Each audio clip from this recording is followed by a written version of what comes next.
اسلام آباد اور اسلام آباد کی سیکیورٹی اس وقت سب سے اہم ہے اور اسلام آباد کو تمام طریقوں سے مانیٹر کیا جا رہا ہے۔ مارگلا کے پہاڑ بھی محفوظ کیے گئے ہیں یا وہاں بھی ہمارے سیکیورٹی کے ادارے اور لوگ موجود ہیں۔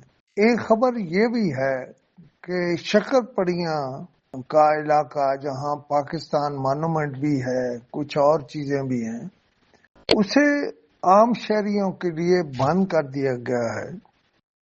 لیکن سوال یہ ہے کہ جو ٹھیکے آپ نے وہاں دے رکھے ہیں کھانے پینے کی اشیاء اور سیر کے لیے آنے والوں کے، انہیں آپ کب بند کریں گے؟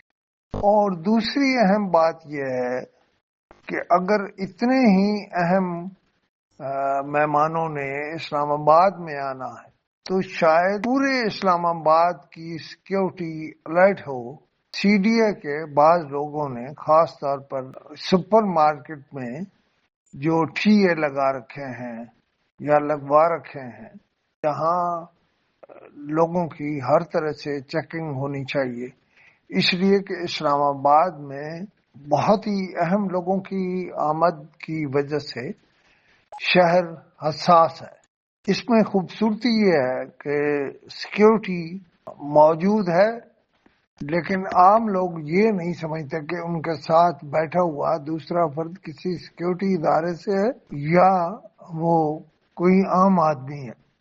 اسلام آباد میں موٹر سائیکلوں اور گاڑیوں پر جو ایم ٹیگ یا ای ٹیگ لگائے گئے ہیں، ان کی وجہ سے شہر بڑی حد تک محفوظ ہو گیا ہے۔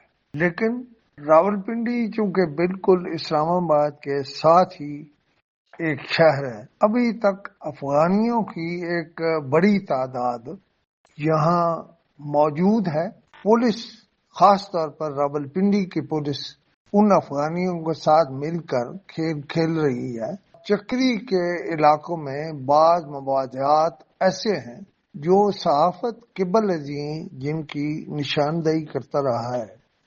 یہاں افغانی کلرز بھی بعض سوسائٹیوں یا بعض زمین مافیا یعنی زمین کا کاروبار کرنے والوں نے ابھی تک رکھے ہوئے ہیں۔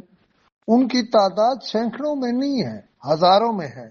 یہ چکری سے شروع ہو کر راولپنڈی تک اور چکری سے شروع ہو کر نیلا دلہ کا وہ علاقہ جو اب آہستہ آہستہ اسلام آباد کا حصہ بن رہا ہے، اس سب میں لینڈ مافیا نے اور لینڈ گریبرز نے افغانیوں کو ہی رکھا ہوا ہے ابھی تک۔ یہ وہ افغانی ہیں جنہوں نے ایک دفعہ پاکستانی شناختی کارڈ بنوا لیے ہیں اور اب وہ پاکستان کی سیکیورٹی کے لیے خطرہ بنے ہوئے ہیں۔ لیکن اسلام آباد اور راولپنڈی کی پولیس کو ہم اگلے کچھ گھنٹوں میں یا دنوں میں نشاندہی کریں گے کہ وہ کون کون سے گاؤں ہیں جن میں افغان موجود ہیں اور لاکھوں کی تعداد میں موجود ہیں۔ پولیس ابھی تک کامیاب نہیں ہوئی انہیں نکالنے میں۔ پولیس آپریشن ضرور کر رہی ہے۔ راولپنڈی اور اسلام آباد کی پولیس